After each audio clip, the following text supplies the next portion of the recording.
নমস্কার বন্ধুরা, রিমিস কিচেনে আরও একটি পর্বে তোমাদের সবাইকে স্বাগত জানাই। আজ আমি শেয়ার করব চিরা দিয়ে তৈরি এমন একটি টেস্টি ও হেলদি খাবার যা আগে কখনো খাওনি। এই চিরার রেসিপিটা তোমরা বাচ্চাদের টিফিনেও কিন্তু দিয়ে দিতে পারো। এই অপূর্ব স্বাদের রেসিপিটা কখনো না বানিয়ে থাকলে একবার বানিয়ে দেখো, বারবার খেতে মন চাইবে। তো চলো দুর্দান্ত স্বাদের এই চিরার রেসিপিটা একবার দেখে নিই ঝটপট করে। আর এটা বানাতে খুব বেশি সময়ও লাগে না, খুব বেশি উপকরণও লাগে না। তো চলো দেখে নিই। দেখো, রেসিপিটা বানানোর জন্য আমি এখানে নিয়ে নিয়েছি 1 কাপ মতন, মেজারিং কাপের 1 কাপ আমি চিরা নিয়ে নিয়েছি। মোটা পাতলা যে কোনো চিড়েই কিন্তু হবে, কোনো অসুবিধা হবে না। এবার আমি এটাকে জল দিয়ে প্রায় 2 থেকে 3 বার ভালোভাবে পরিষ্কার করে ধুয়ে নেব। চিড়ের মধ্যে ধুলো নোংরা থাকে, সেগুলোকে পরিষ্কার করে নিতে হবে।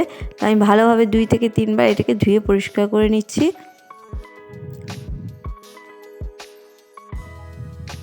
তো দেখো, আমি এটাকে ধুয়ে পরিষ্কার করে নিয়েছি এবং জলটা ঝরিয়ে নিয়েছি। এরপর আমি এতে কিছুটা পরিমাণে জল দিয়ে এটাকে ভিজিয়ে রেখে দেবো, যাতে চিড়েটা একটু ফুলে ওঠে। তো আমি একটু জল দিয়ে এটাকে ভিজিয়ে নিলাম। ভিজিয়ে এবার এটাকে আমি ঢাকা দিয়ে রেখে দেবো। প্রায় 10 মিনিটের মতন এটাকে আমি ঢাকা দিয়ে রেখে দিচ্ছি, তাহলে চিড়েটা ফুলে উঠবে। তো চলো 10 মিনিট পর ফিরে আসছি। আর তার সাথে কিন্তু চিড়েটা নরমও হয়ে যাবে। তো দেখো 10 মিনিট হয়ে গেছে। চিড়েগুলো কিন্তু পুরো একদম ফুলে উঠেছে, দেখতেই পাচ্ছ। আর জলটা কিন্তু পুরো টেনে নিয়েছে। তো এরকমভাবেই কিন্তু চিড়েটাকে একটু নরম করে নিতে হবে।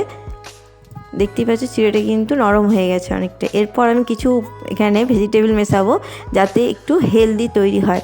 বাচ্চাদের টিফিনে এইভাবে কিন্তু তৈরি করে দেবে, তাহলে বাচ্চারা একটু ভেজিটেবলও কিন্তু খেতে পারবে।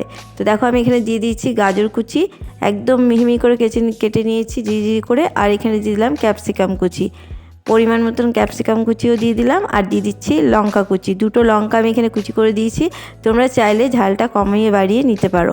আর এখানে নিয়ে নিচ্ছি দেখো ধনেপাতা কুচি, একটু বেশি পরিমাণেই ধনেপাতা কুচি নিয়েছি, যাতে কিন্তু গন্ধটা খুব ভালো লাগবে এতে এবং খেতেও খুব ভালো লাগবে। আর নিয়ে নিচ্ছি স্বাদ মতন লবণ। আর নিলাম দেখো এখানে অল্প একটু হলুদ, যাতে এটা রঙটা ভালো লাগে। আর এখানে নিয়ে নিচ্ছি একটু লঙ্কার গুঁড়ো, 1/2 চামচেরও একটু কম এখানে লঙ্কার গুঁড়ো নিয়ে নিচ্ছি। ঝালটা কিন্তু কম বেশি করে নেবে। আর দেখো এখানে 1 চামচ মতো নিয়ে নিচ্ছি সাদা তিল। সাদা তিলটা থাকলে অবশ্যই দেবে, তাহলে কিন্তু খেতে খুব ভালো হবে। আর দিয়ে দিলাম 1 চামচ মতন চাট মশলা। চাট মশলা না থাকলে তোমরা এখানে আমচুর পাউডারটাও দিতে পারো। আর দিয়ে দিলাম 1 চামচ মতন এখানে আমি দিয়েছি পাস্তা মশলা। পাস্তা মশলার জায়গায় তোমরা কিন্তু ম্যাগি মশলা বা পাওভাজি মশলাও কিন্তু দিতে পারো, এটাতে আরও স্বাদ দ্বিগুণ হয়ে যাবে। আর দিয়ে দিচ্ছি অল্প পরিমাণে একটু চিনি। আর এখানে দেখো দিয়ে দিচ্ছি 2 চামচ মতন বেসন। বেসনটা আমি এখন 2 চামচই দিলাম, এটা বাইন্ডিংয়ের কাজ করবে তাই জন্য দিলাম, যেহেতু ভেজিটেবলের মধ্যে থেকে একটু জল বেরিয়ে আসবে, লবণ দিয়েছি যেহেতু সেই জন্য। তা যদি তোমাদের মনে হয় আরও একটু বেসন লাগবে তাহলে পরে তোমরা দিয়ে নিতে পারো। আমি 2 চামচই প্রথমে দিলাম, যদি প্রয়োজন পড়ে তাহলে আবার নেব। এবার এটাকে আস্তে আস্তে মেখে আমি একটা ডোয়ের মতন তৈরি করে নেব। মাখতে মাখতেই বুঝতে পারবে একটা ডোয়ের মতন যখন তৈরি হয়ে যাবে, তখন কিন্তু এটা মাখা বন্ধ করে দিতে হবে। দেখো আমি মেখে নিয়ে একটা ডোয়ের মতন তৈরি করে নিচ্ছি।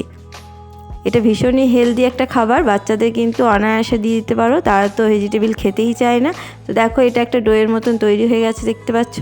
এরপর হাতে আমি একটু তেল মেখে নিলাম, যাতে এগুলো তৈরি করতে সুবিধা হয়। এরপর আমি হাতের মধ্যে দেখো অল্প একটু নিয়ে নিয়েছি, নিয়ে এইভাবে ঠিক চমচমের মতন একটু লম্বা শেপ দিয়ে নিচ্ছি।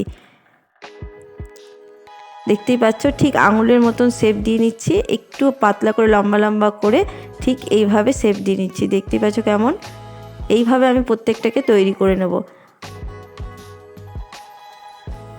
এটা বাচ্চাদেরকে তৈরি করে দিলে কিন্তু বাচ্চারা খুব খুশি হয়ে খেয়ে নেবে, যেহেতু এটা একটা স্ন্যাক্স হিসেবে কিন্তু এটা খুব ভালোবেসেই বাচ্চারা খেয়ে নেবে।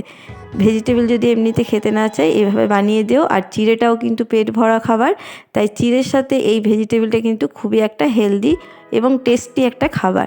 তোমরা বাচ্চাদেরকে অবশ্যই বানিয়ে দিতে পারো, সকাল বা বিকালে যে কোনো নাস্তা বা টিফিনে এটা তোমরা বানিয়ে দিতে পারো। তো দেখো এইভাবেই কিন্তু প্রত্যেকটাকে আমি তৈরি করে নিচ্ছি। কতটা সহজ তৈরি করা দেখে বুঝতেই পারছো। আর ভালোভাবে ঠিক একই রকম শেপ দিয়ে নেবে, তাহলে দেখতে খুব ভালো লাগবে। আর খুবই কম সময় লাগে বন্ধুরা, একবার হলেও বানিয়ে দেখো। আর এরকমভাবে তোমরা বানিয়েছো কিনা বাড়িতে অবশ্যই আমাকে কমেন্ট বক্সে জানাবে যে তোমরা এইভাবে চিড়ে দিয়ে এইরকম স্ন্যাক্স বানিয়েছো কিনা।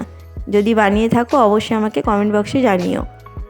আর আমি যেভাবে তৈরি করেছি একবার এইভাবে তৈরি করে বানিয়ে দেখো, আশা করব খুবই ভালো হবে। চলো দেখিয়ে দিচ্ছি আবার বাকিগুলো বানিয়ে।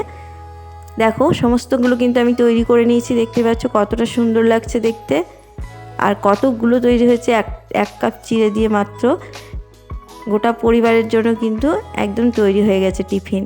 তো দেখো এদিকে আমি তেল গরম চাপিয়ে দিয়েছিলাম, তেলটা গরম হয়ে গেছে। এরপর আমি এখানে দিয়ে দিচ্ছি যেগুলো আমি তৈরি করে রেখেছিলাম সেই চিড়ার স্ন্যাক্সগুলো আমি এখানে দিয়ে দিলাম। এবার আস্তে আস্তে ভেজে নেব। প্রথমে আমি একটা ব্যাচে অল্প দিয়ে দিচ্ছি, বাকিটা পরের ব্যাচে ভেজে নেব। তো প্রথমের দিকে এটা দিয়ে আর হাত দেব না, কিছুক্ষণ একটা পাশ আমি হতে দেব। এটা যখন একটা পাশ হয়ে যাবে তারপরেই উল্টে পাল্টে ভালোভাবে ভেজে নেব। তো যখন দেখবে একটা পাশ একটু লাল ভাব হয়ে গেছে তখন এটাকে উল্টে পাল্টে করে নিতে হবে। তো দেখো বন্ধুরা এটা কিন্তু সমস্ত দেখতেই পাচ্ছ উঠে আসছে, পুরো তেলের মধ্যে ভেসে উঠেছে, কোনো রকমভাবে কিন্তু কড়াইয়ে লেগে যাচ্ছে না। খুবই সহজ বন্ধুরা, একবার বাড়িতে অবশ্যই বানিয়ে দেখো। আর এটাকে আমি একটু ডুবো তেলেই ভাজছি, তোমরা চাইলে কিন্তু এটা কম তেলেও ভাজতে পারো, তাতেও কিন্তু খুবই সহজে এগুলো উঠে যাবে।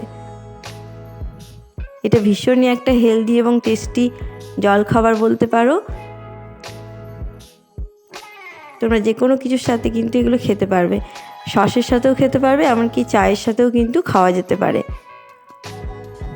আর খুব বেশি সময়ও লাগবে না। তো দেখো এই যে লাল লাল হয়ে গেছে, তার মানে এটা আমার হয়ে গেছে। এরকম কালার আসাতেই কিন্তু এগুলোকে তুলে নিতে হবে। এগুলো আমার হয়ে গেছে, এবার তেল থেকে ছেঁকে নিয়ে আমি এগুলোকে তুলে নেব। প্রথম ব্যাচেরটা আমার রেডি হয়ে গেল। দেখতে কতটা লোভনীয় হয়েছে দেখেই বুঝতে পারছো বন্ধুরা। আমার পুরো এগুলো হয়ে গেছে, এরপর পরের ব্যাচেও কিন্তু আমি ভেজে নেব। কতটা লোভনীয় তৈরি হয়েছে দেখো। তো আমি এগুলোকে ছেঁকে নিলাম। তো আমার সমস্ত কিন্তু ভাজা হয়ে গেছে, রেডি হয়ে গেছে। আমি এগুলোকে একটা পাত্রের মধ্যে নিয়ে নিলাম। কতটা মুচমুচে হয়েছে তোমাদের দেখেই বুঝতে পারছো। আওয়াজ শুনে নিশ্চয় বুঝতেই পারলে যে কতটা মুচমুচে হয়েছে। এবার ভেতরটাও তোমাদেরকে আমি ভেঙে দেখাচ্ছি যে কেমন হয়েছে। বাইরেটা মুচমুচে আর ভেতরটা একটু নরম।